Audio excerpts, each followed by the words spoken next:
수험생 여러분 안녕하십니까. 지적애도의 송유호입니다. 자, 기출문제 CBT 5회차 문제 한번 살펴보도록 할게요. 자, 1번.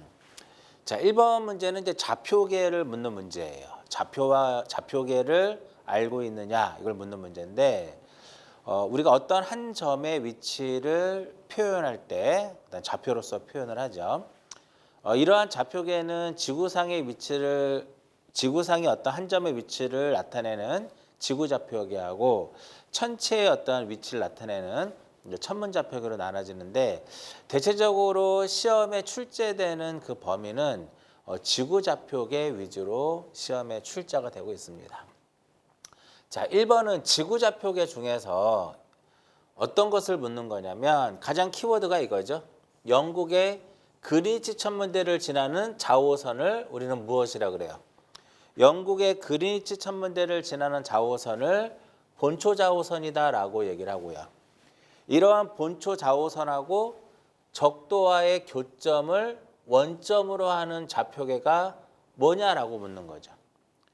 즉 경도와 위도로서 지구상의 한 점의 위치를 나타내는 좌표계다라고 보는 거죠.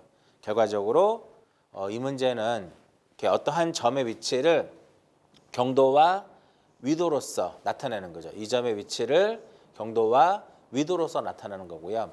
영국의 그리니치 천문대를 지나는 좌호선을 무엇이라 한다? 본초 좌호선이다라고 얘기를 하고요. 이러한 본초 좌호선과 적도와의 교점이 바로 원점의 개념이 되는 거죠. 지구상의 어떤 한 점의 위치를 경도와 위도로서 나타내는데 이러한 경도와 위도로서 나타내는 좌표계는요. 어떤 절대적인 위치를 표시하는 거죠. 변하지 않는다라는 거죠. 정답은 4번입니다. 2번. 자, 종단 수준 측량. 그러니까 종단 측량이 뭐냐라는 것이 이 문제의 키워드예요. 자, 우리가 도로를 개설한다라고 가정을 하게 되면 중심말뚝을 박죠. 도로를 우리가 개설하게 되면 일반적으로 20m마다 중심말뚝을 이렇게 설치를 하게 돼요. 20m마다 중심말뚝을 설치하게 되면 이 레벨을 가지고 이 20m 되는 이 중심점에 대한 높이를 결정하기 위해서 실시하는 측량이 바로 종단 측량이고요. 이러한 종단 측량을 통해서 얻어지는 게 바로 종단 면도예요.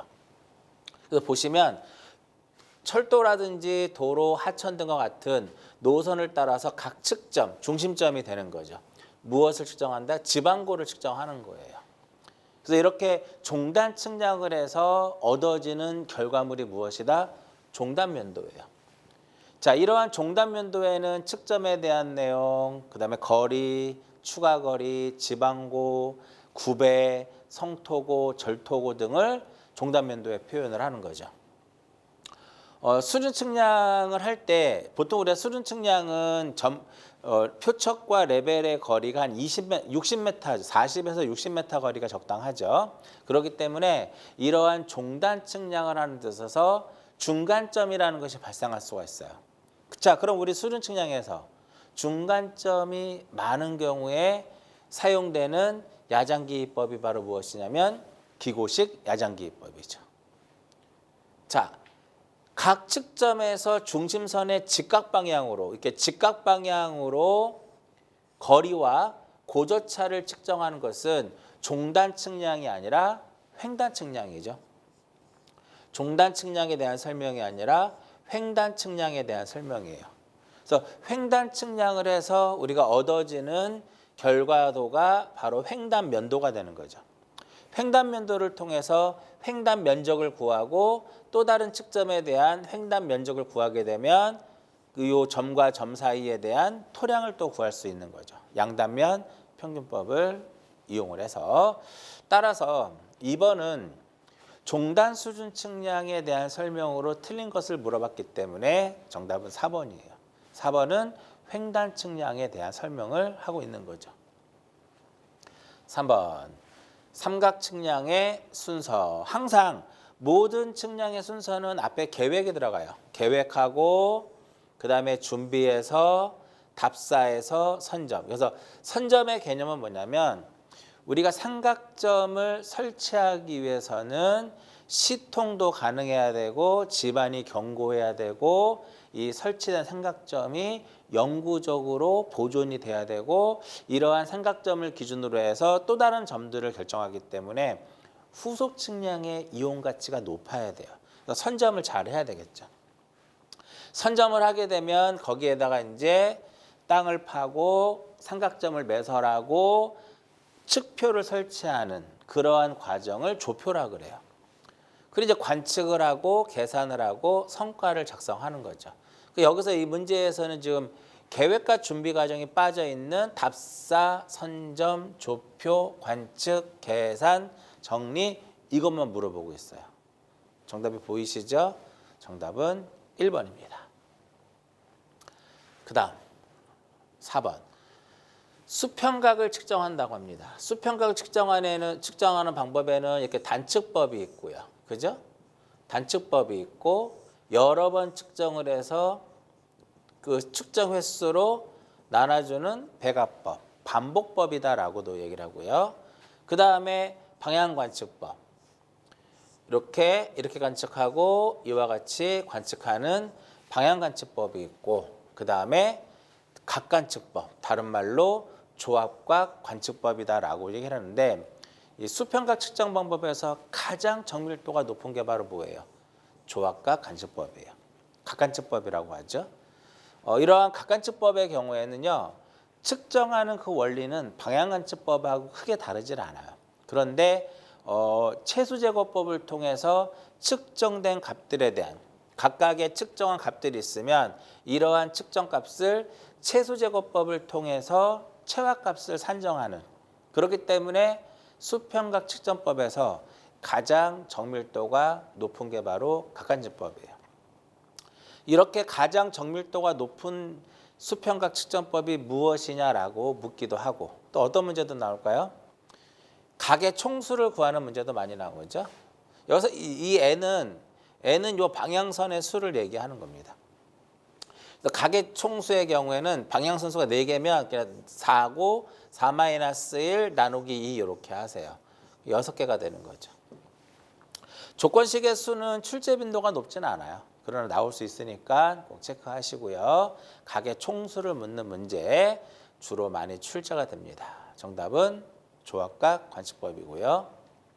그 다음 5번 노선 측량에서 좀 어려운 문제라고 볼 수 있는데 상향구배, 하향구배 이렇게 상향으로 갔다가 이렇게 하향으로 갔을 때 그러면 이제 보시면 차량이 이렇게 가게 되면 이렇게 기차라든지 뭐 자동차라든지 상향해서 하향으로 꺾이는 요 지점에 대해서는 시거 확보가 불가능하고요.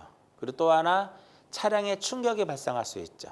그래서 이러한 것들을 운전자의 어떤 시야 확보, 그 다음에 차량의 충격을 완화하기 위해서 이렇게 곡선을 설치해 주는 거죠. 이러한 곡선을 무엇이라 그래요? 수직곡선, 다른 말로 종곡선이다라고 얘기를 하죠. 곡선의 종류에는 2가지 방식이 있어요. 수평곡선과 수직곡선. 그죠? 수평곡선은 다시 단곡선과 완화곡선으로 구분이 되죠. 그랬을 때 이때 상향 구배가 1000분의 20이면 철도가 되는 거죠. 도로는 100분율로 구배를 표시를 하고 철도의 경우에는 1000분율로 구배를 나타냅니다. 그 다음에 하향구배가 1000분의 50일 때 반경이 2000일 때 절선장을 구하라 이렇게 했습니다. 자, 여기서부터 여기까지가 종곡선의 길이 L이 되거든요. 종곡선의 길이 L이 되는데 절선장은 여기서부터 여기까지의 요 길이를 나타내는 거예요. 요 길이를 나타내는 거다. 요 L 요 길이를 구하는 거예요. 그럼 결과적으로 이 L은 절선장은 2분의 L이 되는 거죠. 종곡선의 길이의 절반이란 말이에요. 그렇죠? 그 종곡선의 길이 어떻게 구하느냐? R에 1000분의 M 마이너스 1000분의 N 이렇게 표시가 돼요. 그럼 여기서 절선장은 요거에 나누기 2니까 결과적으로 2분의 R, 2분의 R에 이렇게 되겠죠. 1000분의 20에 무조건 더한 마이너스에 마이너스 하얀 굽에는 마이너스니까 50 이렇게 되는 거예요. 플러스가 되는 거죠, 결과적으로. 그러니까 1000분의 70이 됩니다. 0.07 정도 되겠네요. 200이고 2000이고 R은 그러면 이 1000에다가 0.07을 곱하게 되면 70m. 따라서 이 길이가 얼마가 나와요? 절선장의 길이는 70m가 나옵니다. 그 정답은 4번이에요. 이 문제는 공식을 모르면 풀 수가 없어요. 그래서 반드시 노선 측량에서 여러분들이 알아야 될 식이다. 조금 어려울 수 있어요. 기출이 자주 되면 기출 문제를 반복적으로 푸는 과정에서 우리가 공식이 저절로 외워진단 말이죠. 그런데 기출이 자주 되지 않았던 문제들, 특히나 계산 문제 같은 경우는 여러분들이 공부하는 과정에서 자주 접하지 않기 때문에 암기도 자주 안 돼요. 그죠? 그러니까 동일한 문제, 유사한 문제들이 계속적으로 나오게 되면 별도의 어떠한 여러분들이 시간을 투자를 해서 공식을 외우는 게 아니라 문제를 푸는 과정에서 자연스럽게 몸에 배어지는 거죠. 몸에 익숙해지는 거, 우리가. 그죠?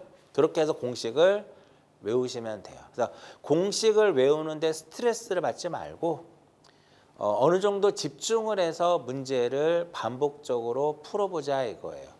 그럼 자연스럽게 공식이 외워져요.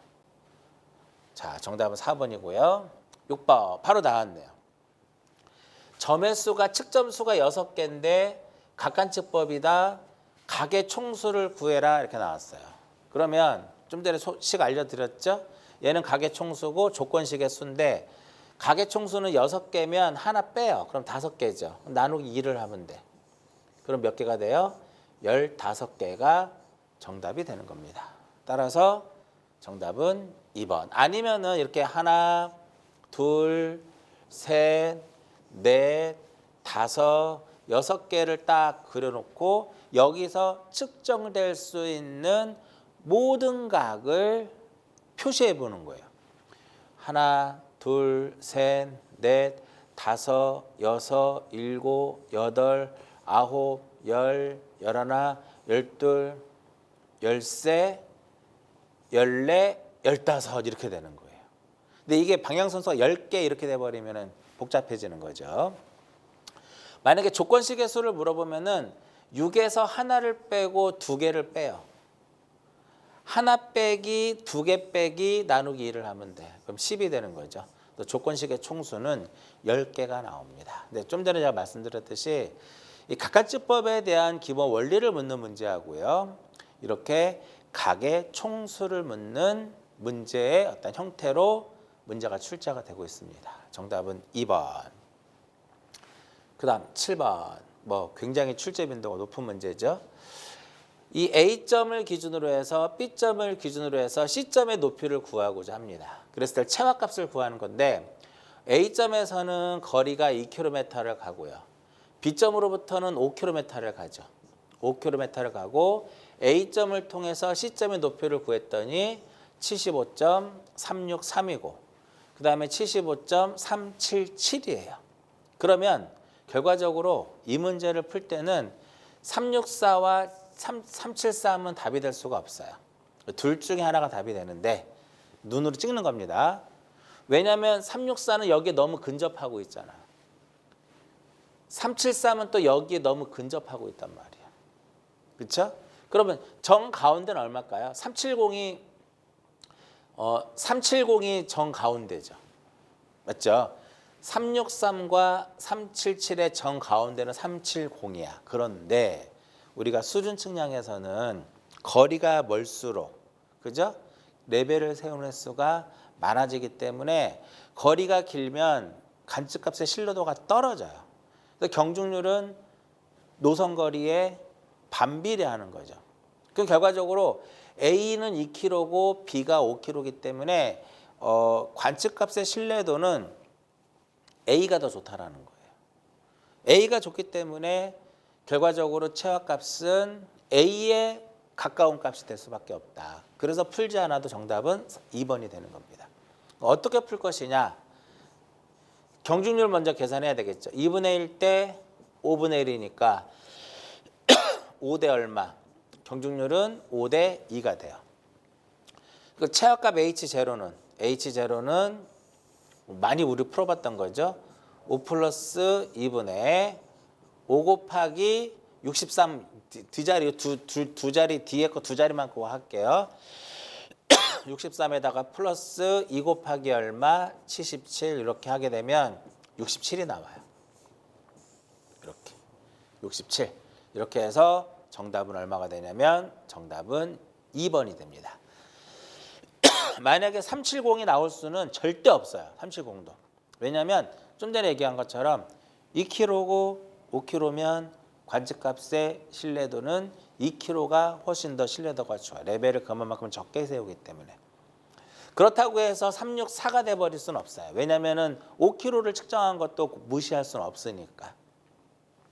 그래서 이러한 계산기를 없이도 여러분들이 충분히 이런 문제를 풀 수 있는데 우리는 계산기를 사용할 수 있잖아요. 그렇죠? 그래서 5차론 같은 경우는 문제를 풀다 보면 공식을 이용하지 않아도 눈으로 이렇게 풀 수 있는 그런 문제들도 출제가 돼요. 실질적으로 기출 문제입니다. 그 다음 8번. 지상의 1km 제곱의 면적. 자, 지상 면적이 나왔고요. 지상 면적이 나왔고 도상 면적이 나왔으니까 결과적으로 이 문제는 축척과 면적과의 관계. 축척을 물어봤으니까. 축척과 면적과의 관계예요. 그럼 여러분들이 축척과 면적과의 관계하게 되면 공식이 딱 떠올라야 되겠죠. n분의 1의 제곱 이꼴 n분의 1의 제곱 이꼴 실제 면적분의 무슨 면적이다? 도상 면적이다 이겁니다. 그 여기서 실제 면적은 한번 대입을 해볼까요? 실제 면적은 이렇게 주어졌고 도상 면적은 또 이렇게 주어졌어요. 그랬을 때 축척을 구하는데 실제 면적은 킬로미터 제곱이고 도상 면적은 센티미터 제곱으로 주어졌어요. 그럼 단위를 일단 여기서는 이 문제의 핵심은 먼저 단위를 무엇을 하자? 단위를 통일시켜야 된다 이겁니다. 근데 이러한 문제들은 단위를 통일하기, 그러니까 킬로미터 제곱으로 통일할 것이냐, 센티미터 제곱으로 통일할 것이냐, 아니면 중간에서 제곱미터 단위로 통일할 것이냐 여러분들이 선택하면 되는데요. 이와 같은 문제는 이렇게 푸는 게 가장 좋아요. 미터 단위로. 자, 1km는 1000m, 1000m 곱하기 1000m죠. 4cm 제곱은 0.02, 2cm 곱하기 2cm니까 0.02m 곱하기 0.02m죠. 그럼 결과적으로 얘는 다시 쓰게 되면 1000분의 0.02의 제곱이 돼요. 그렇죠? 그 5만 분의 1이 되는 겁니다. 1000 나누기 0.02 하게 되면 5만이 나옵니다. 그래서 축척은 얼마다? 축척은 5만 분의 1이 되는 겁니다. 자, 이렇게 푸는 게 가장 여러분들이 단위 환산할 때 실수할 확률이 떨어져요. 그렇죠? 왜냐하면 단위 잘못 환산하면 5,000분의 1을 쓸 수 있는 거니까. 그러니까 이러한 문제들은 어려워서 틀리는 것이 아니라 여러분들이 순간에 어떤 단위 환산을 잘못했을 때 발생하는 거예요. 그러니까 이렇게 지금 제가 풀어드리면 단위 환산에 실수를 할 확률이 좀 적겠죠. 9번. 클로소이드 곡선은 이제 완화 곡선입니다. 클로소이드 곡선은 완화 곡선이고 주로 이제 고속도로에서 사용하는 완화 곡선이고요. 이 클로소이드는 곡률이 곡선장에 비례하는 곡선을 이제 클로소이드 곡선이다라고 하는데 이 클로소이드 곡선에서 가장 시험에 출제가 많이 되는 것은 매개 변수예요. 매개 변수를 구하라 이겁니다. 자, 매개 변수는 어떻게 의해서 결정이 되냐면 곡선 반경 r과 길이 l에 대한 제곱근으로 표시가 돼요. 그대로 집어넣으면 됩니다. r은 100이고 길이는 36이니까 루트 3600이죠. 루트 3600이니까 결과적으로 얼마가 매개 변수는 얼마? 60m가 됩니다. 따라서 정답은 2번. 그다음 10번. 배행거를 구하라고 했어요. 배행거. 그럼 이제 배행거에 대한 기본적인 이론을 알아야 되는데 배행거는 무엇을 통해서 구하는 거냐면 이 경거를 통해서 구합니다. 그렇죠? 그래서 차측선의 배행거는 무엇과 같다? 차측선의 배행거는 차측선의 경거와 같아요. 그래서 이게 28.16이 되는 거죠. 그러면 나머지는 이렇게 디귿자로 더하는 거죠. 디귿자로 이렇게 디귿자로 더하면 되는 거예요. 얘가 임의의 측선이라고 가정을 하게 되면 임의의 측선의 배행거는 디귿자로 더하면 된다. 그럼 이걸 말로 표현하면 28.16은 전측선의 배행거죠. 전측선의 배행거에다가 플러스 28.16은 전측선의 경거죠. 거기에다가 33.25를 더하게 되면 33.25는 그 측선의 경거란 말이야. 그러면 이게 배행거가 되는 거예요. 그럼 문제에서 CD 측선의 배행거 여기를 물어봤으니까 이렇게 디귿자로 더하면 되는 거예요. 디귿자로.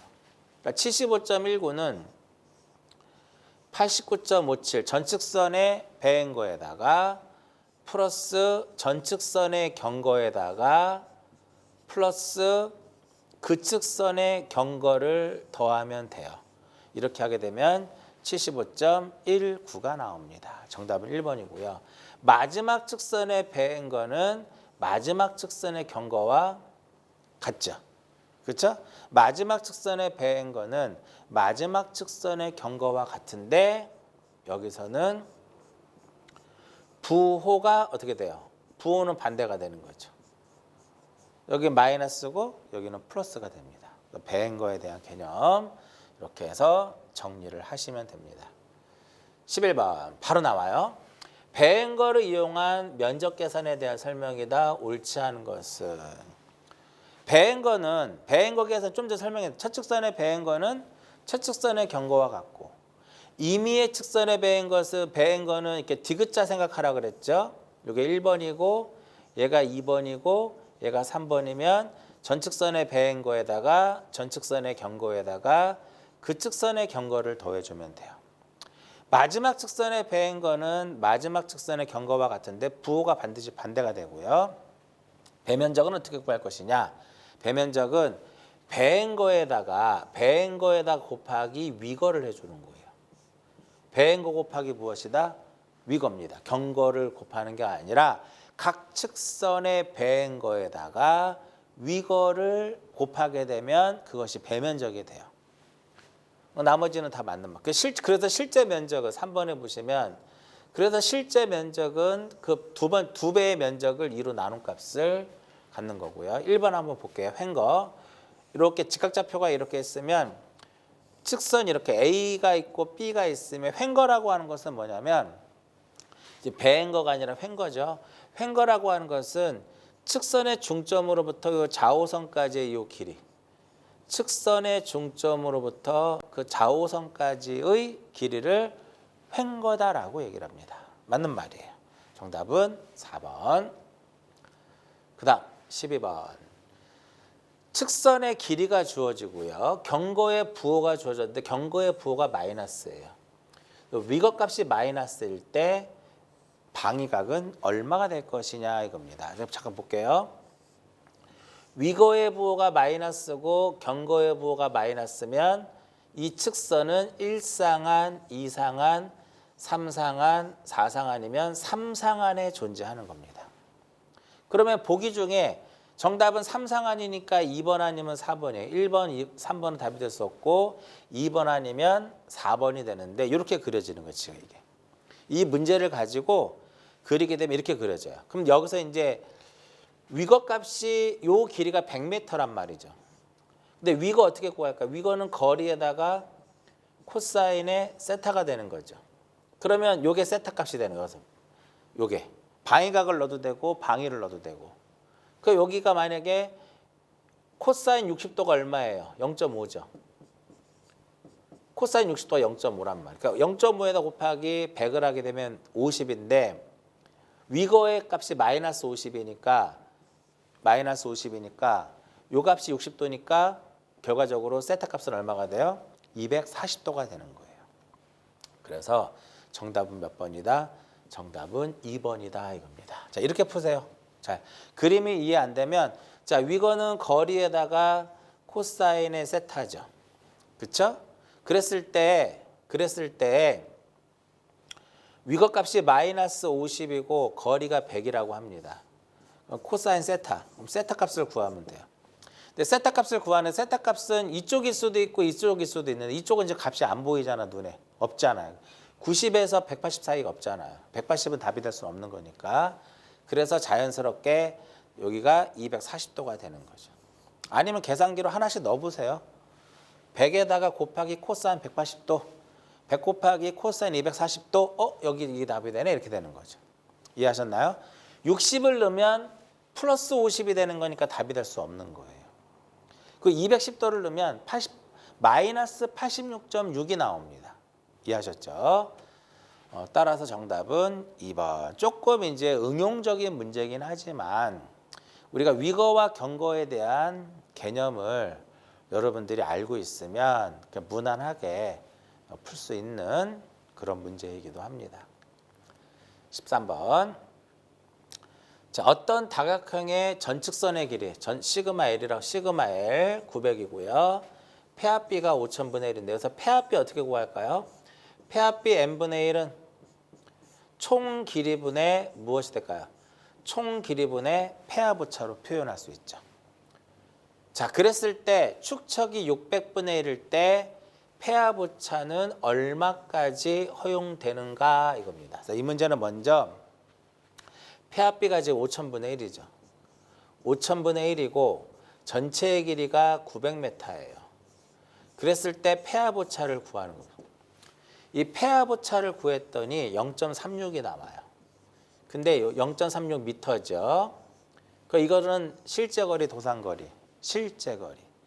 이 0.36m를 축척이 600분의 1일 때의 도산 거리로 바꿔주는 거예요. 그래서 우리 축척 n분의 1 이꼴 축척 n분의 1 이꼴 실제 거리분의 무슨 거리? 실제 거리분의 도산 거리. 축척이 얼마? 600분의 1. 600분의 1일 때 0.36m는 여기 0.18 나와요. 0.18. 제가 잘못 봤어요. 0.18이 나옵니다. 이 부분이.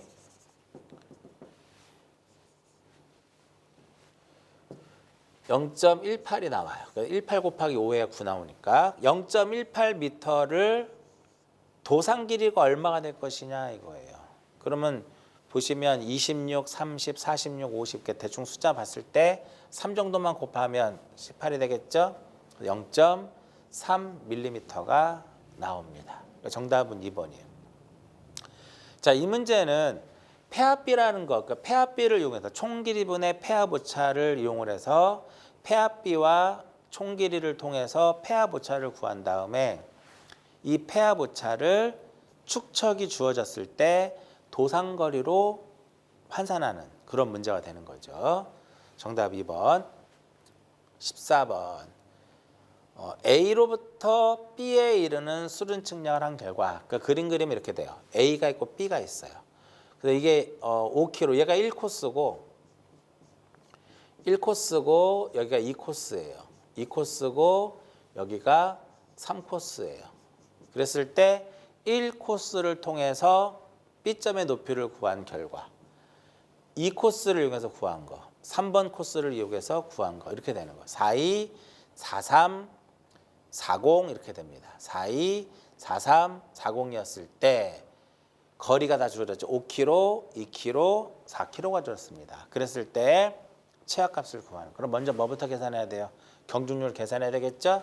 노선 거리에 반비례하는 거니까 5분의 1 대, 2분의 1 대, 4분의 1은 이렇게 돼야 되겠죠.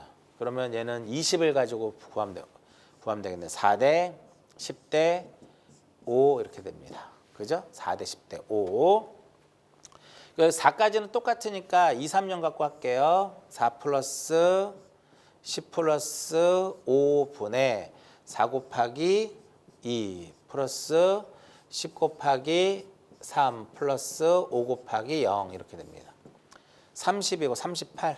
38 나누기 19 하니까 2죠. 그러니까 2가 정답이 되는 거예요. 2가 정답이 되겠죠. 그죠?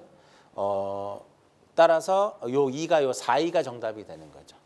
따라서 정답 몇 번이다? 정답은 2번이죠. 저는 손으로 풀지만 여러분들은 손으로 푸시면 안 돼. 그죠? 저는 이제 수많은 문제를 풀다 보니까 웬만한 문제들은 다 손으로 풀어요.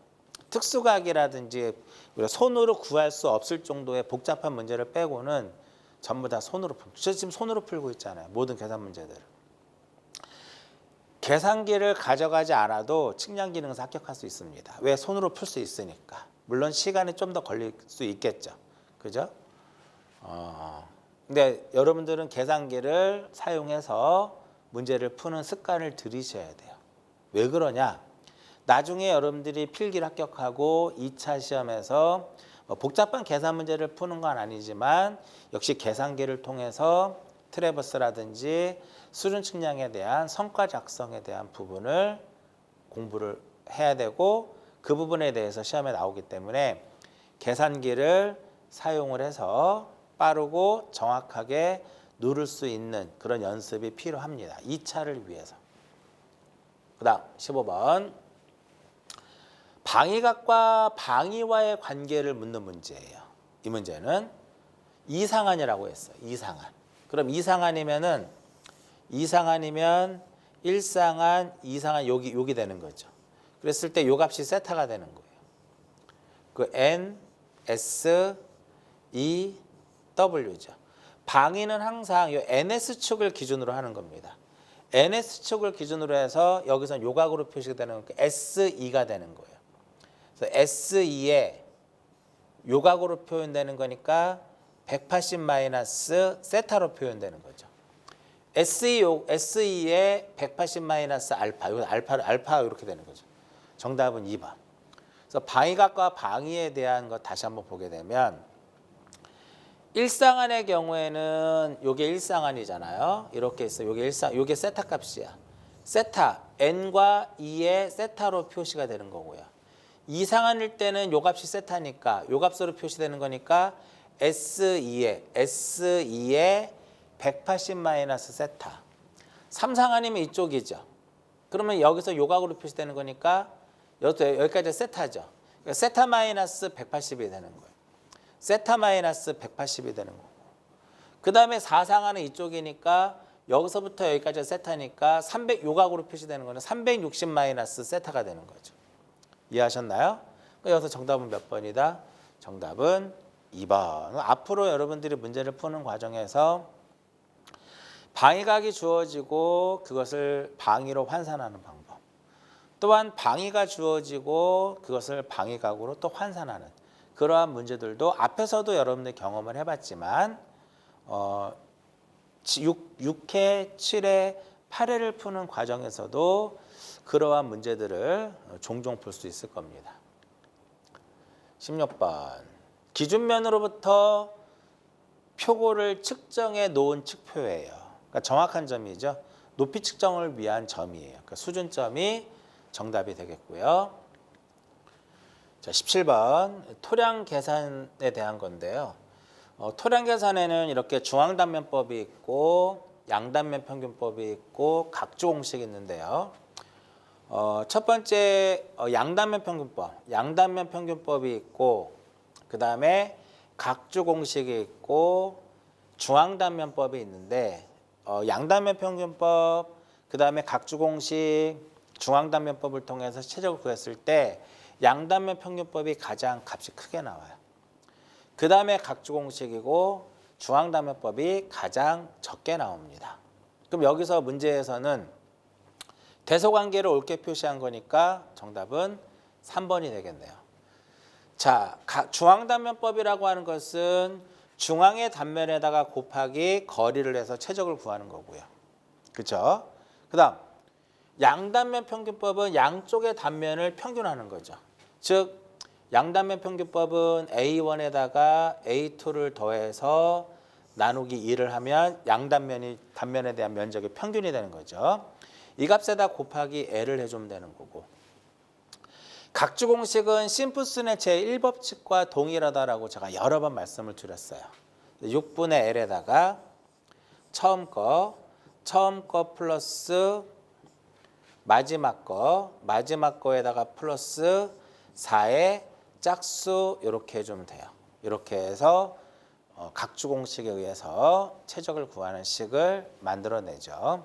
시험에서는 이제 중앙단면법보다는 양단면 평균법이라든지 각주 공식을 통해서 최적을 구하는 그런 문제들이 꾸준하게 출제가 되고 있습니다. 18번 삼각점의 선점에 대한 설명이다. 옳지 않은 것은 일단 시준이 잘 돼야 돼요. 그렇죠? 왜 거기다 삼각점을 설치하고 거기서 기계를 세워서 또 측량이 후속 측량을 해야 되기 때문에. 그래서 집안이 또 견고해야 돼요. 점의 수가 많을수록 좋을까 적을수록 좋을까요? 점의 수는 되도록이면 적어야 좋습니다. 후속 측량의 이용 가치가 높아야 돼요. 내각은 삼각형의 내각은 20도 이내가 아니라 30도에서 몇 도 범위예요? 30도에서 120도 범위입니다. 정답은 4번. 선점 시 필요한 조건에 대해서는 삼각 측량뿐만 아니라 다각 측량과 관련해서도 같이 거의 대부분 비슷한 내용들이에요. 19번.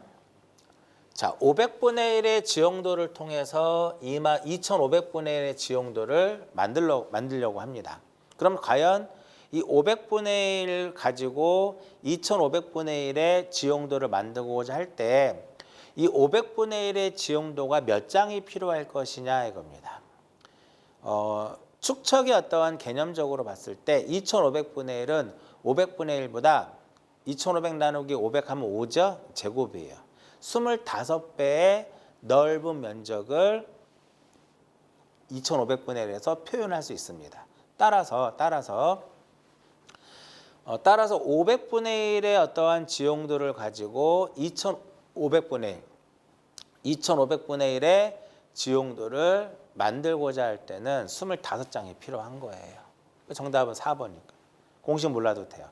푸는 방식은 그냥 2500 나누기 얼마? 500 하면 돼요. 이 값에 얼마? 이 값에 제곱을 해주면 됩니다. 그러면 필요한 매수가 딱 나와요. 정답은 4번. 그 다음 20번. 기선 삼각망을 설치할 때 주의사항으로 틀린 것은 기선 측량을 할 때 이제 기선을 설치할 때 주의사항이 있는데요. 일단 평탄한 장소를 택해야 돼요. 근데 경사가 25분의 1 이하가 돼야 돼요. 10분의 1이 아니라 경사가 얼마? 25분의 1 이하가 돼야 된다 이겁니다. 정답은 1번이네요. 그리고 기선을 확대할 때는 1회 확대는 3배고요. 2회는 8배고 10배 이상은 하지 못해요. 그리고 삼각형 15개에서 20개마다 검기선을 설치하게 됩니다. 기선의 장은 평균 면장의 10분의 1 정도로 하게 됩니다. 10배 정도 확대할 때 있으니까. 정답은 1번입니다. 그 다음 21번. 경사거리가 30m고 고저차가 30cm일 때 경사보정량을 구하시오라고 얘기를 했는데 경사보정량 CG는 마이너스 2L분의 H의 제곱 여러분들 이 식 외웠죠? 자, 이 식에 의해서 푸시면 돼요. 이 경사거리는 수평거리보다 이만큼 길거든요. 요만큼 차이가 바로 경사보정량이 되는 겁니다. 그대로 대입 한번 해볼까요? 마이너스 2 곱하기 30분의 30cm니까 0.3의 제곱. 이렇게 계산하게 되면 마이너스 0.0015m가 나옵니다. 그런데 이렇게 한번 구해볼까요, 여러분들? 공식을 몰랐어. 근데 공식은 모르는데 여러분들이 우리가 피타고라스 정리는 알잖아요. 그렇죠? 그럼 이 길이 어떻게 구할까요? 루트 30의 제곱에다 마이너스 0.3의 제곱을 하면 수평거리가 나오겠죠. 그래서 수평거리를 구했더니 29.9985가 나와요. 29.9985 9985가 나옵니다. 여기서 요거 빼면 돼요. 그럼 얼마 나올까요? 0.0015가 마이너스 0.0015가 나오겠죠. 그렇게 해서 풀어도 상관은 없습니다. 이해하셨죠? 정답은 1번입니다. 그 다음 22번 내각, 삼각형의 내각을 관측했다고 합니다. 삼각형의 내각을 관측을 하게 되면 몇 도가 나와야 돼요? 180도가 나와야 되죠. 180도가 나와야 되는데 지금 보면 여기가 10초고 여기가 5초고 보면 결과적으로 얘는 세 개를 다 각 A와 각 B와 각 C를 더했을 때 180이 나오지 않아요. 당연히 안 나오겠죠. 얼마가 나오냐면은 180도 00분 15초가 나옵니다. 오차는 몇 초예요? 15초죠. 그러면 오차가 15초니까 등배분 해줘야 되잖아. 나누기 얼마라면 돼요? 나누기 3을 하면 되는데 180도보다 컸으니까 항상 오차라고 하는 것은 플러스의 오차가 나오면 마이너스 보정을 하고 마이너스의 오차가 나오면 플러스 보정을 하게 돼요. 그럼 여기서는 플러스의 15초가 나왔으니까 마이너스 보정을 해야 되는 거죠. 그러니까 마이너스 5초를 보정을 각각의 각 A에 각 B에 각 C에다가 마이너스 5초씩 오차를 배분을 해서 180이 되게끔 만들어주는 거죠. 이때 B의 보정량이니까 여기다가 마이너스 5초를 빼주면 되는 거예요. 그럼 빼주면 51도 58분 얼마? 55초가 되겠네요. 정답은 몇 번이다? 정답은 2번 이렇게 되겠죠. 다음 23번 데오도라이트 트랜짓이라고 하죠. 수평과 관측 시 수평과 관측 시 고려하지 않아도 되는 것은 우리가 트랜짓의 6조정 해가지고요. 1조정부터 6조정까지 나오는데 수평각 측정 시 필요한 조정이 있고 1에서부터 3조정이에요. 그래서 평반 수증기의 조정, 십자 종선의 조정, 수평축의 조정, 평십수 이렇게 옵니다. 그리고 4조정부터 6조정까지는 연직각을 측정할 때 필요한 조정이에요. 횡, 망, 연 이렇게 합니다.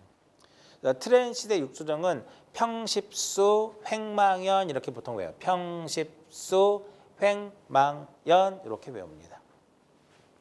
그러면 평십수, 횡망연이니까 요게 수평축이 요게 평반 기포관의 조정이고요.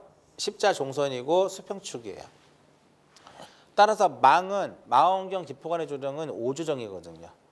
그래서 이렇게 십자 횡선이라든지 망원경 수증기의 조정이라든지 연직 분도원의 조정은 수평각 측정 시는 필요 없고요. 연직각을 측정할 때 필요한 조정에 해당이 됩니다. 따라서 정답은 몇 번? 3번 이렇게 되겠고요. 24번 방위가 주어지고 역방위가 주어졌는데요. 그림 한번 그려볼까요? 방위가 N, 2에 이렇게 표시되는 거죠. 45도 37분이에요. 그래서 방위가 N, 2에 45도 37분이면 방위가 주어지고 역방위를 구하라고 문제가 나오면 N 대신에 S로 바꿔주면 돼요. 2 대신에 뭐로 바꿔주면 돼요? W로만 바꿔주면 되고 각의 변화는 없습니다. 왜냐하면 역방위는 이쪽이거든요. 요각과 요각은 같잖아요. 근데 N 대신에 뭐로 바뀌어? S로 바뀌고. 그러니까 2 대신에 뭐로 바뀌어요? W로 바뀌고 각은 변함이 없는 거잖아. 그러니까 여기서 N 대신에 S로 바꾸고 2 대신에 W로만 딱 바꿔주면 되는 겁니다. 그러니까 정답은 몇 번? 정답은 3번. 이렇게 편안하게 문제 푸는 거예요. 25번 삼각망의 조정이다. 옳은 것은 이렇게 됩니다. 옳은 것은 망조정에는 세 가지가 있어요. 첫 번째는 뭐다?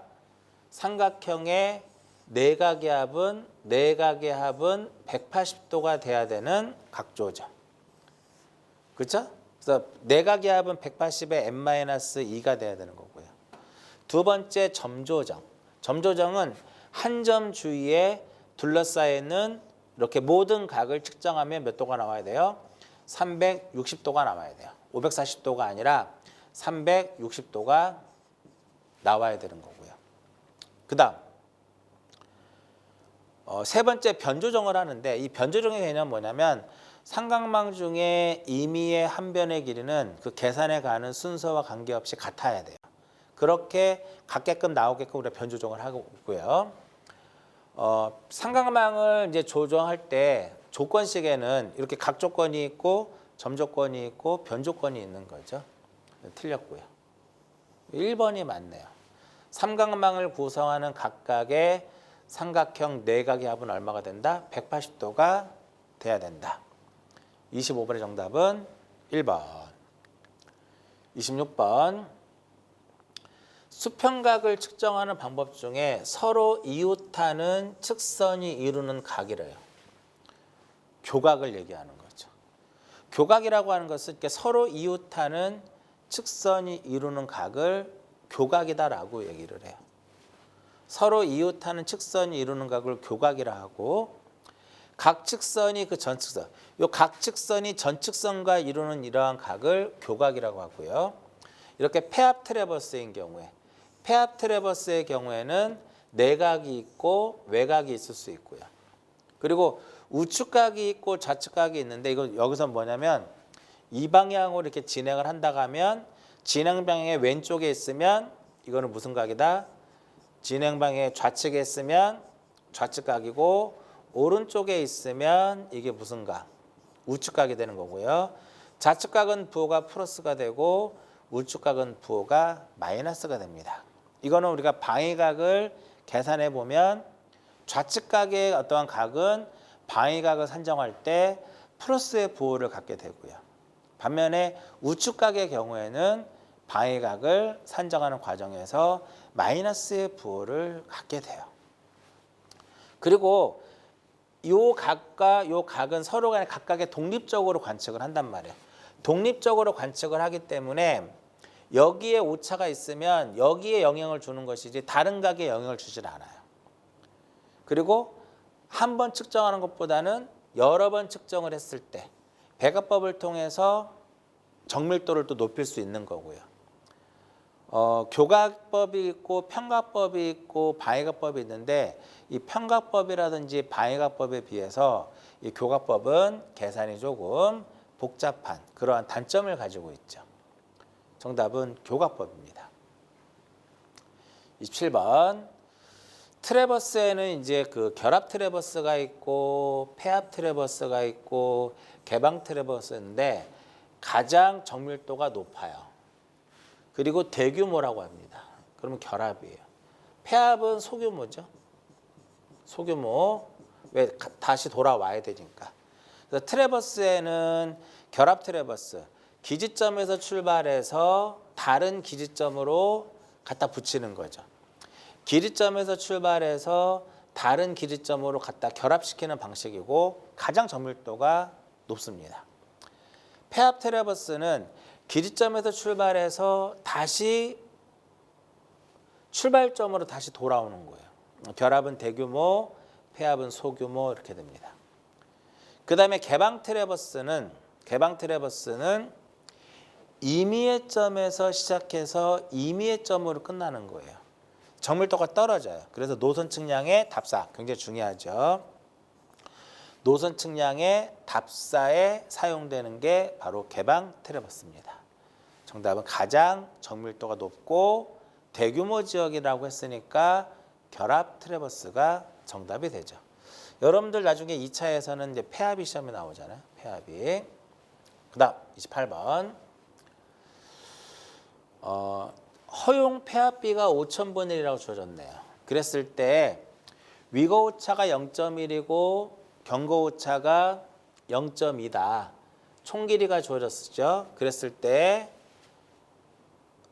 폐합비, 허용하는 폐합비가 5,000분의 1일 때 어떻게 처리할 것이냐. 우리 좀 전에 앞에서 폐합비 n분의 1 이꼴 총 길이분의 폐합 오차라고 그랬어요. 다각 측량에서 트래버스에서의 폐합 오차는 루트 위거 오차의 제곱에다가 플러스 경거 오차의 제곱이죠. 계산해 보면 1500이고요. 루트 0.1의 제곱에다 플러스 0.2의 제곱을 하게 되면 0. 얼마 정도 나올까요? 0.1, 0.04, 0.05, 0.05 루트니까 0.2 정도 나오겠네요. 그러면 이거 계산해 보면은 5,000분의 1보다 작은 값이 나와요. 그럼 결과적으로 허용 범위를 만족하지 못하니까 재측을 해야 돼요. 근데 무엇을 재측할 것이냐? 각 거리 모두 다 다시 재측을 해야 됩니다. 정답은 몇 번? 4. 원래대로 처음부터 다시 돌아가라는 소리예요. 그 다음 29번 편각으로 측정을 했어요. 이때 방위각을 구하는 공식으로 옳은 것은 이다. 자, 편각이라고 하는 것은 전측선의 연장선하고 다음 측선과 이루는 각을 편각이라고 하죠.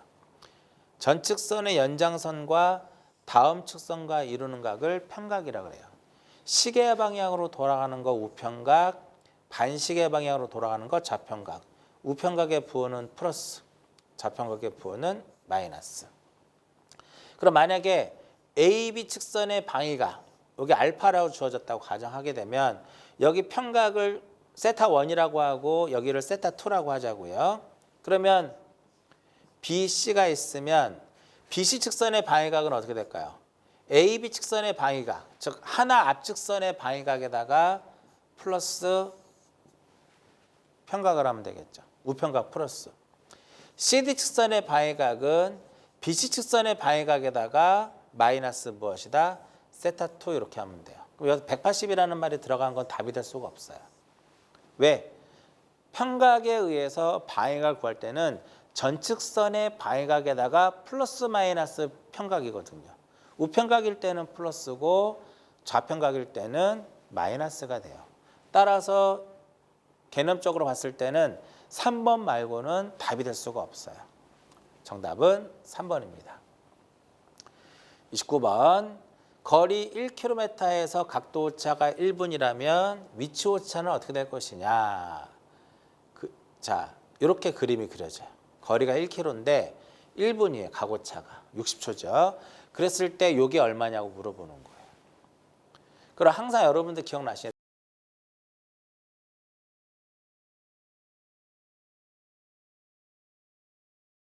거리 오차를 구하시오 이렇게 나오면 항상 어떤 식을 떠오른다? L분의 델타 L은 로초분의 세타초 꼭 기억하라. 이게 L이죠. 델타 L이고 이게 세타예요.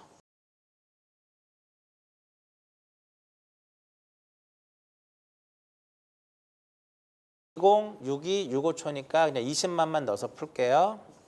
20만, 세타는 60초. 3 나와야 되겠네요. 3 나와야 돼.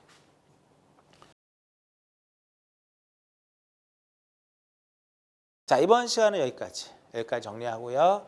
잠깐 쉬었다가 31번부터 60번까지 같이 정리하도록 할게요. 이번 시간은 여기까지 하고 마무리 짓도록 하겠습니다.